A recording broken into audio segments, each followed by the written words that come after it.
Welcome back. Last week we closed out Season 1 of For All Mankind, and now we're doing the same with The Expanse. We pick up with Avasarilla looking to tap a spy on Tycho Station, and this guy happens to have one. Always good to invest in diverse holdings, I say. Took me 5 years of sheep dipping in Johnson's outfit to steal tech for his competitors. It's worth a lot of money to me. And you thought I was joking. Well, she implies that with his son's parole coming up, cooperation can mean the difference between early release or Shawshank Redemption with no chance at redemption.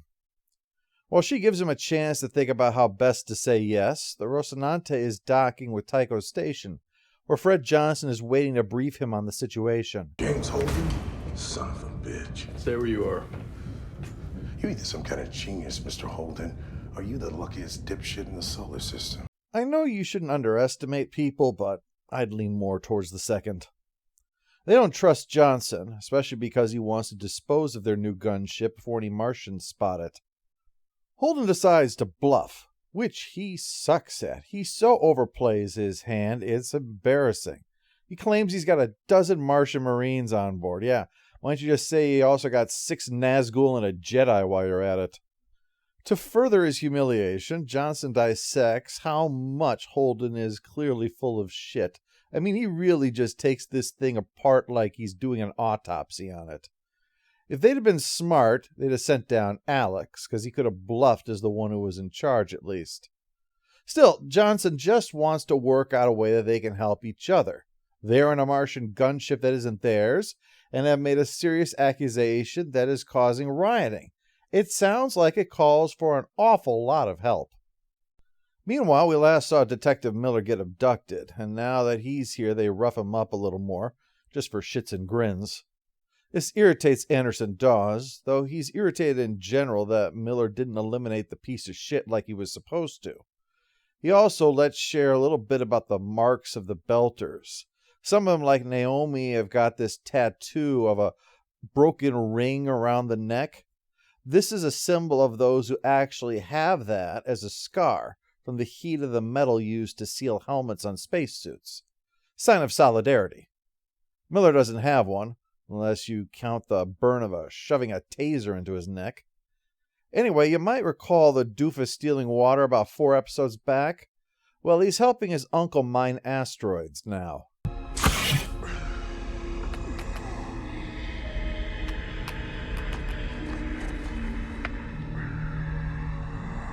I wonder if there's anyone's job in the space program or any space program to make sure that there's not a spider in your helmet.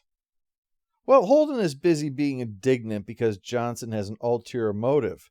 He wants the OPA to have a place at the table when Holden testifies. Holden wants to just head back to the Rocinante. Johnson won't let him. Guns are drawn. Things get more tense than trying not to fart during a moment of silence. Back on Ceres, Dawes is trying to find out what Miller has found out, and Miller is not willing to cooperate. What Dawes can't figure is why a joke like him is willing to jerk them around like this, or why Julie Mao could possibly matter to him. He finally figures out it's a personal infatuation, but we'll get back to that later on. Over on Tycho, Fred Johnson shares that he assigned a ship for an OPA mission called the Scopuli, and the survivor, Lionel Polanski, needs to be retrieved, as he has data on what happened. If it's a he. That's an alias to be used if a pickup is needed. The reason Johnson wants the Rocinante is because, with all the heat, a gunship is called for. Holden will do it to find out what happened, and although Johnson is leery about a witness dying on this operation, Holden insists that they be allowed to go. Besides, getting a gunship and drifting to Tycho, that's like getting a Porsche and driving it to the bank. You're going to want to get a little bit more out of it before you have to hand the keys back. Meanwhile, our 2 Belters hauling rocks are having a bad day. The net fails to catch all of the good ore that they need, and to make it worse, the Martians show up. We get to see why so many want to oppose the Inners, as these mall cops have stopped this guy just trying to eke out a living because his transponder has expired and he couldn't afford to renew it. I'll tell you what I'm going to do for you. Absolutely nothing. I don't support literally nailing Havelock to the wall, but with these guys, I might be inclined to be distracted while it was happening. As if they weren't big enough pricks, when one of them then robs him and he tries to stop them, the guy tells the two of them now they have to head back without passing through the restricted zone, which is a death sentence. But what's a little execution when someone won't let you steal their shit while smiling? On the Rocinante, the others are not happy with Holden's plan, but to be fair, okay, yeah, it typically has ended badly when he's had a plan.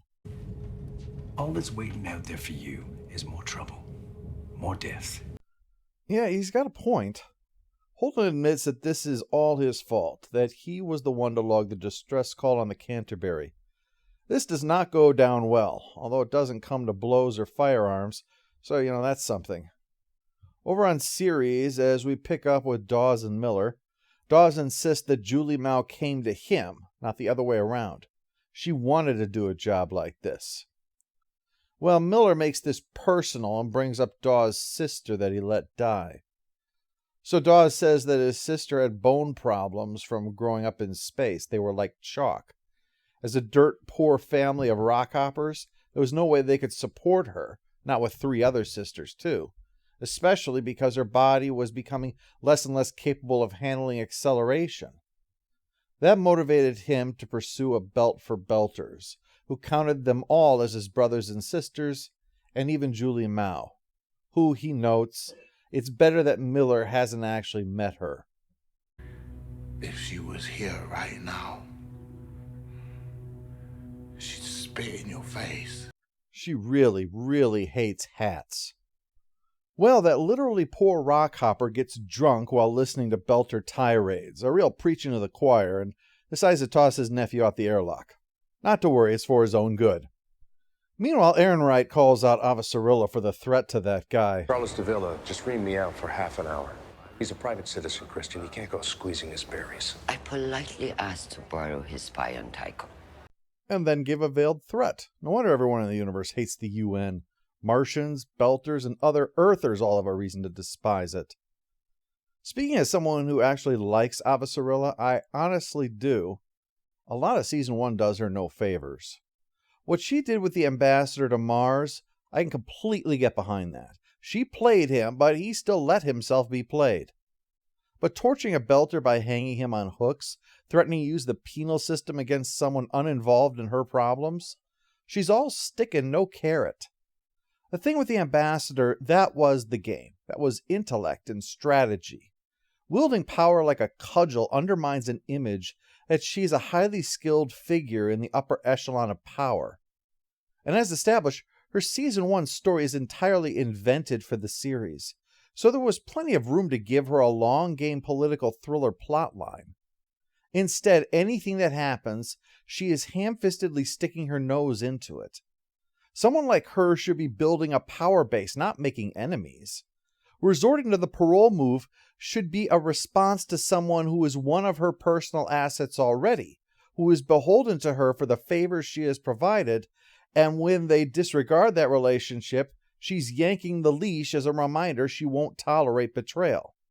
Send the message that she is a magnanimous lord, but still his lord, and expects one of the vassals that she has elevated to remember who they are beholden to. She didn't get her job by being a saint, don't get me wrong, but she didn't get it by being an unthinking thug either. Alex and Amos spend a little time in a brothel tavern, where Amos shares insights on places where sex is for sale, and Alex confesses the confusing life of always wanting to get home, only to get home and always wanting to be back out flying. That bit of character growth out of the way, Fred Johnson assures Holden that Lopez's body will be returned to Mars. Definitely not ground up to feed to the mushrooms. You really better make sure those instructions are clear. He's not going to help with relationships with Mars if you send one of their heroes back home as a paste in several large jars. As for Miller, I think he probably always suspected it'd end this way. Fortunately, Miller's significant whatever kills the siblings before he takes a very uncomfortable stroll outside. Meanwhile, the poor rockhopper decides if he is this fucked, he's going to toss his rocks at the Martians before the end. No sense letting them go to waste, after all. Back on Ceres, Miller helps her cope with the first time she's ever had to kill someone, describing the first and only time that he has ever had to. Things get a little heavy, but before actual loving happens, Miller puts on the brakes and instead gets back to the chip that he'd hidden in his hatband. It has a recording of what must have happened on Phoebe, some sort of bioweapon. He pieces together that the scopuli was sent by Dawes to steal it from the OPA, as it would significantly alter the balance of power across the system. That goes wrong, and so the conflict begins to provide cover. Someone extremely powerful must have pulled this off. He's blown this case wide open and revealed the existence of some kind of conspiracy beyond even the three powers of the system. Great detective work. You're fired. Keep up the good work. Yeah, Anderson Dawes owns her, and she has OPA cops for just these situations. So Miller's probably got nothing to look forward to on Ceres except possibly falling down a shaft. As for Tycho, they've finished disguising the Rocinante as a gas freighter, even screwing with its drive so it doesn't look like a badass warship.